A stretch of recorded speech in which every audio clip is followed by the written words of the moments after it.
Who'll stop the rain? Creedence Clearwater Revival, 3BA, FM 102.3. Our special guest for this morning, Shadow Treasurer, Mr. Joe Hockey, joins us. Good morning to you. Great to be here. Welcome to the studios. I don't know whether I don't think we've spoken to you before, maybe perhaps on the telephone. This is not your first time to Ballarat, though, is it? No, it isn't. And I look forward to meeting with a number of small business people locally and the council and the mayor and Senator Michael Ronaldson, who used to represent this area and now in the Senate. He's been urging me to come along, and here I am. Very good. Is this sort of like a whirlwind tour, or is it because you're going up to Bendigo after this? Yeah, it's about finding out some more about the impact of the carbon tax on the local community, local small business people. Quite frankly, I have no doubt that there are going to be price impacts, and the government's failed to properly estimate what those impacts are. But for example, what I do know is that in Bendigo and in Geelong, they'll have an additional $1 million that they'll have to fine the local councils for the carbon tax for landfill. And that's something that is inevitably passed on to everyone that uses local tips. We've been told that we're going to be compensated by the government. There's some question about just how much compensation we're going to get at the end of the day anyway, and I think that's concerning people too, isn't it? Well, when you see the government trying to deny that there'll be GST on top of the carbon tax for us, everyone knows that at the end of the day they'll be paying GST on top of the embedded cost of the carbon tax. It doesn't give you any faith in their claim that the compensation they're paying is going to be adequate. Yeah. What are some of the things that people are saying to you, particularly those that are businesses? Obviously, they've got some big concerns about the tax. Well, it varies. Look, the carbon tax is a tax on energy, and the more you use energy, the more carbon tax you are going to pay. So for manufacturers that use a lot of energy, then they're going to have a bigger carbon tax component in their inbuilt costs. They have to pass it on. Now, the hard part is that for manufacturers, if they want to compete with the rest of the world, if they really want to export their goods, then they're competing against businesses that are not going to pay the carbon tax from China or Malaysia or a number of other jurisdictions. And therefore, we are at a competitive disadvantage, which is nuts. What you've said, well, Tony Abbott has said that if you get into power at the next election, the carbon tax will go. It's not going to be that easy, though, to get rid of it, is it? Oh, it will be that easy. It'll be a case of, in the first week of Parliament, putting down the legislation that repeals the carbon tax and getting it through the House of Representatives as quickly as possible, sending it to the Senate. And if the Labor Party fails to respect the mandate, the wishes of the people, to repeal the carbon tax, then we will go to a double dissolution election. The pensioners, are they going to have, should they have any concerns per chance that your government gets in at the next election because already they're going to be compensated? Well, look, the compensation will never be enough for the carbon tax.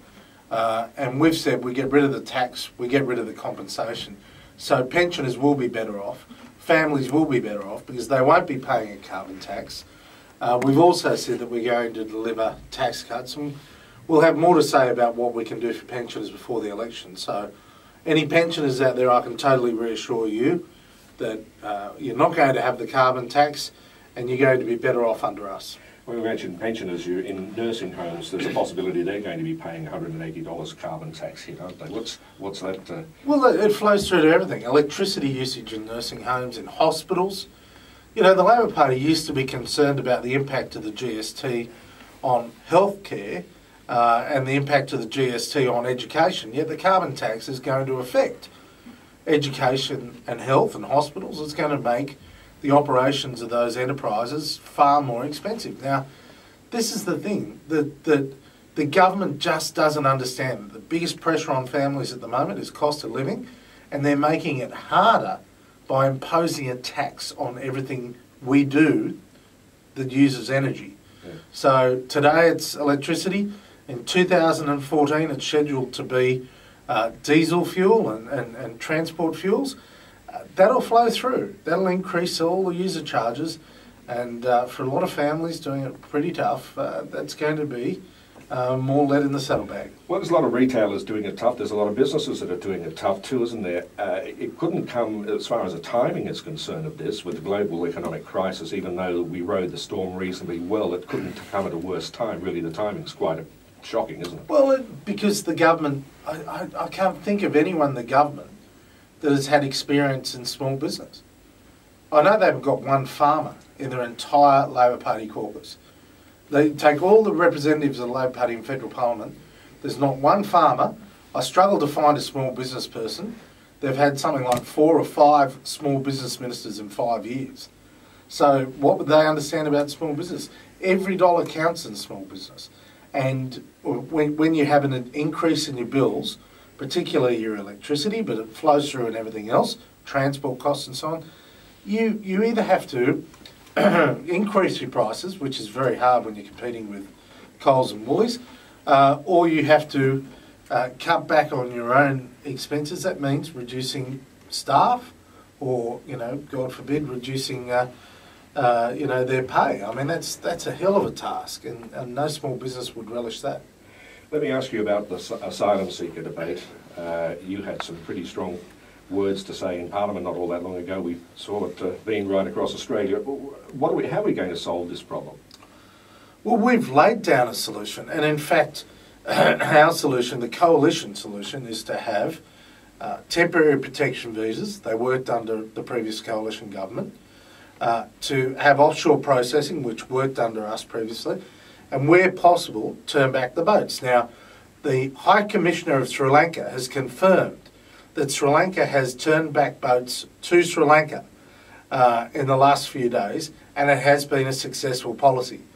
So the government can no longer crow about turning back the boats as a failed policy solution, when in fact Sri Lanka has successfully employed it over the last few days.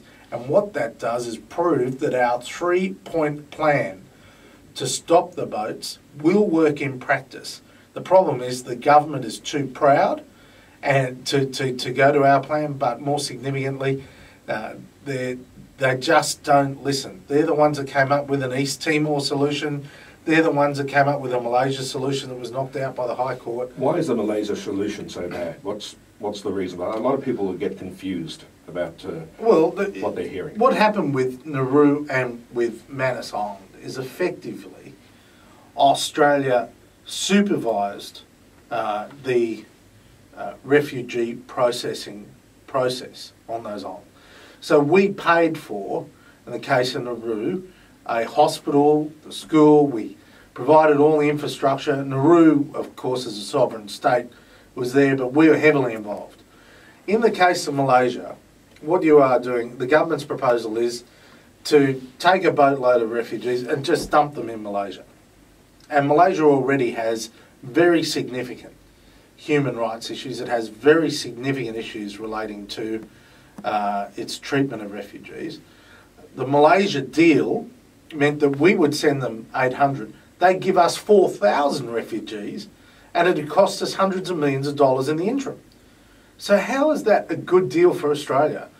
But what's more significant is it is a terrible thing for us to be in a position where an unaccompanied 13-year-old child could be on that boat. We become the legal custodian of that child and then go and dump them in a third country and say, you're on your own, kid. I mean, we have never done that, and we're not about to do that again. Well, over your dead body. Over my dead body. All right, we've only got a couple of minutes to the news, and let me ask you this. This is actually a question that came from one of our listeners via Facebook. He's asked the question, when will you challenge for leadership? The job I want is Wayne Swan's job. That's the job I want. Yeah. I think. Have you got aspirations of being a leader? I mean, you are a high-profile politician. You have been for some time. I've got aspirations to be the treasurer of Australia. I really want to be treasurer. I think at the moment, everything should be focused on fixing our economy, giving people confidence, giving small business confidence. You know, let's get back to the days where we were prepared to take a risk, maybe borrow some money, take a bit of risk in our business lives, in order to employ more people, develop a good idea and turn it into something really productive. And is that what we might have to do, borrow some money? well, the federal government has got to stop borrowing money, and if the federal government stops borrowing money, it'll make it cheaper for small business to borrow money if that's what they need to do. Hopefully they can use their cash reserves, but having grown up in a family of small business people, I know how hard it is to find that little bit of extra cash to take on another employee. So sometimes businesses have to borrow to do that. Yeah. But, you know, I want to get us back on the rails. That's what I want to do as part of an Abbott team in government. We are going to do it. We just need to get the chance to do it, and I think Australians want us to have the chance to do it as well. Do you have aspirations of being a leader someday? Well, I ran previously in a leadership ballot. I lost. I am focused on doing the job I have. I promise you that. I'm not someone that keeps looking, 10 mountains ahead. I just want to conquer the mountain that's in front of me. Pleasure to meet you this morning, and enjoy your day in Ballarat. Well, great to be here, and thank you for having me on 3BA. There's Shadow Treasurer Mr. Joe Hockey. 3BA National News is next. The All Request Lunch Hour with thanks to Pinters by the Lake as well. Currently 12 degrees.